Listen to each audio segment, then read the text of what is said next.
Welcome back to the deep dive. We love to explore how lessons from ancient traditions can still offer insights for us today. And looks like we're diving into the Bible this time. Yeah, definitely a lot there that's still relevant. Absolutely. And specifically, I thought we could take a look back at the Israelites right before they entered the Promised Land. Interesting time for sure. A lot of change happening. Yeah, big transition. Huge.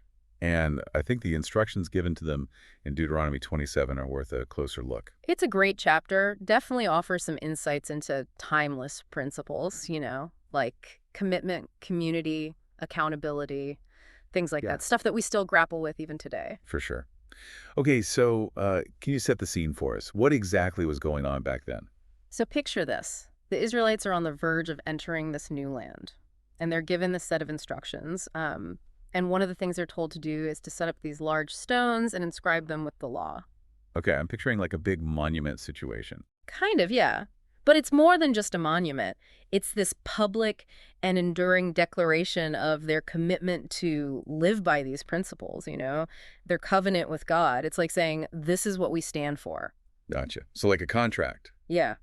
But carved in stone for everyone to see. So it wasn't enough to just agree to these laws sort of in private. Right. They had to make this visible, lasting commitment, and it had to be witnessed by the whole community. So it becomes this powerful symbol of their unity and their shared responsibility. Interesting. So you're saying it's not just about each individual following the law, but also about the community kind of holding each other accountable as well. Exactly. And the ceremony didn't stop there. They were also told to build an altar on Mount Ebal. An altar specifically for offerings. Yep.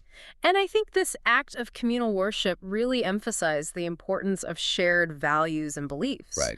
Because today we might not have altars on mountains, but we still feel the need for those shared spaces, right? Places where we come together and connect with each other.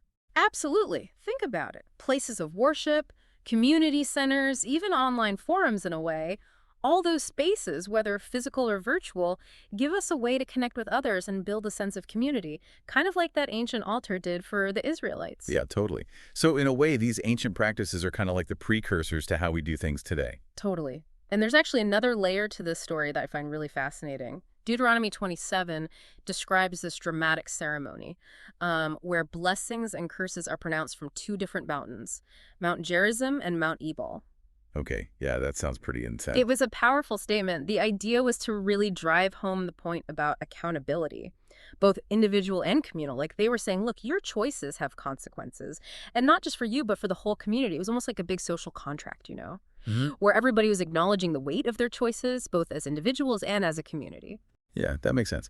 But how does this idea of public declarations and consequences apply to us today?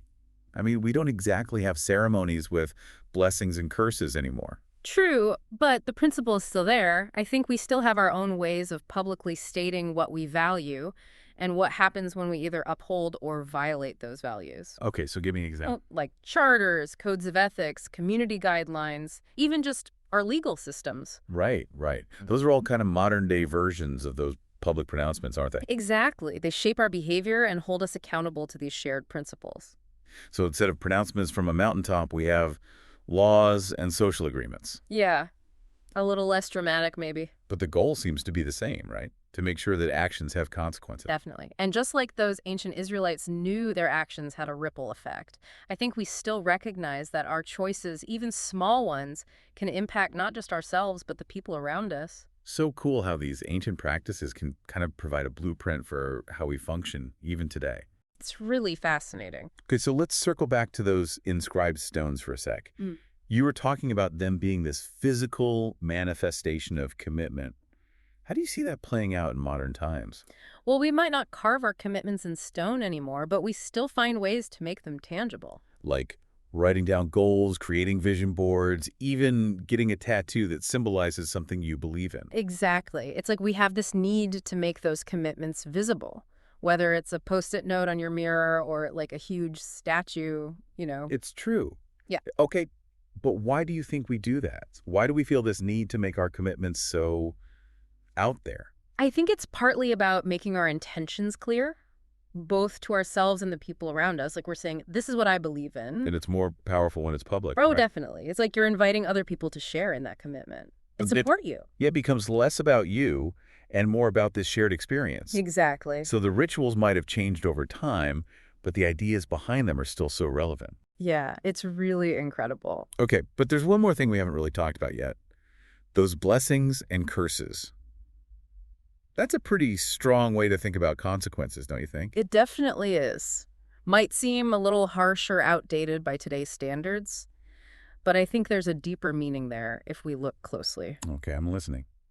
Well, I think the Israelites believed that if they followed God's laws, they would be blessed. But if they disobeyed, there would be curses. And, we might think about that a little differently today. It's more like just the natural consequences of our actions, right? Not some magical force. So it's about recognizing that our choices have consequences, period. Exactly. And that's true on like every level, from personal decisions to bigger issues. So give me an example. Well, if you make healthy choices, you're probably going to be healthier, right? But if you consistently make choices that aren't so good for you, you might face some negative consequences down the line. Right, makes sense. And this applies to societies as well, right? Oh, totally. Think about it. Societies that are built on principles of justice and fairness, those societies tend to do better overall. But when those principles are ignored, well, things can fall apart pretty quickly. Wow. It's amazing how much we can still learn from these ancient traditions. It's like the Israelites were wrestling with the same questions we still ask today. Yeah. You know, Yeah. like how do we commit to something? How do we build a community? How do we stay accountable to each other? It's really powerful stuff. And it makes you think about our own lives. What are our guiding principles? How do we live them out? What kind of impact do we want to have on the world? It's a lot to think about. It is. But I think it's worth it. Well, thanks for guiding us through this deep dive. Always a pleasure to chat. Until next time.